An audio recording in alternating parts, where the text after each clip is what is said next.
আগামীকাল শ্রীলঙ্কার বিপক্ষে শক্তিশালী একাদশ নিয়ে মাঠে নামছে বাংলাদেশ। সর্বশেষ ম্যাচের চেয়ে একাদশে আসতে পারে এক পরিবর্তন। একজন ব্যাটারের জায়গায় দলে আসতে পারেন একজন অলরাউন্ডার। সেক্ষেত্রে কেমন একাদশ নিয়ে মাঠে নামতে পারে বাংলাদেশ, তা নিয়ে থাকছে প্রতিবেদন।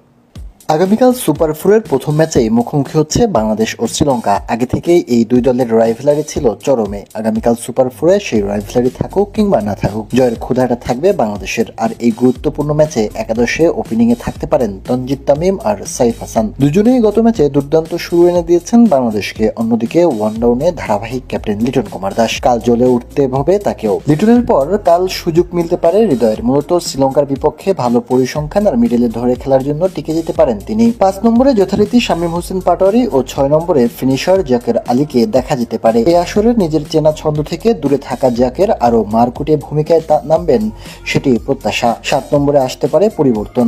তানজিম সাকিব মাঠে নামতে পারেন নুরুল হাসান সোহানের জায়গায়। আর 8 নম্বরে লেগ স্পিনার রিশাদ হোসাইন ও 9 নম্বরে। গ্রুপ পর্ব শেষে এবার সুপার ফোরে লড়াইয়ে নামছে বাংলাদেশ। শিরোপা জয়ের মিশনে ফাইনালে যাবার আগে আরো 3টা ম্যাচ খেলতে হবে লিটনদের। সেখানে প্রতিপক্ষ হিসেবে আছে শীর্ষ 3টা দল, যাদের বিপক্ষে জিততে পারলেই হবে বাজিমাত। পাশাপাশি মেলাতে হবে পয়েন্ট টেবিলের হিসাব নিকাশ। সব মিলিয়ে সুপার ফোরে কবে, কোথায় এবং কাদের বিপক্ষে মাঠে নামবে বাংলাদেশ, সেটাই জানবো রিপোর্ট। নানান চড়াই উতরাই পেরিয়ে সুপার ফোরে উঠল বাংলাদেশ।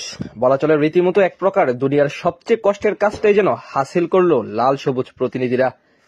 সেখানে অবশ্য লঙ্কানদেরও সমান কৃতিত্ব দিতে হবে, কারণ গতরাতে তাদের পারফরমেন্সই অর্ধেক সহজ করে দেয় টাইগারদের সুপার ফোরে ওঠার সমীকরণ মিলানোকে। কিন্তু অবাক করার বিষয় হলো, ভাইয়েদের মতো কাজ করে দেওয়া সেই শ্রীলঙ্কাকে হারাতে এবার মাঠে নামবে বাংলাদেশ।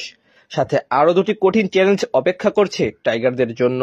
আকাশ সমান স্বপ্ন নিয়ে এশিয়া কাপ খেলতে গিয়েছিল বাংলাদেশ। সেই স্বপ্নের মাঝে চির ধরে লঙ্কানদের বিপক্ষে পারফরমেন্সে। হংকংয়ের সাথে জিতলেও হোঁচট খায় নিজেদের দ্বিতীয় ম্যাচে। তবে তৃতীয় ম্যাচে রাশিদ খানদের বিপক্ষে শক্তিশালীভাবে কামব্যাক করে লিটনরা। বোলিং ও ব্যাটিং দুই বিভাগে আস্থার প্রতিদান দিয়ে ম্যাচ জিতিয়ে নেয় দারুণভাবে। 2 জয়ের পরেও তাদের চেয়ে থাকতে হয়েছে গতকালের লড়াইয়ে। সেখানে লঙ্কানদের জয়ই কেবল পারত বাংলাদেশকে সুপার ফোরে নিয়ে যেতে, এবং ভাইয়ের মতোই শ্রীলঙ্কা সেটাই করে দেখিয়েছে। আফগানিস্তানকে দাপটের সাথে হারিয়ে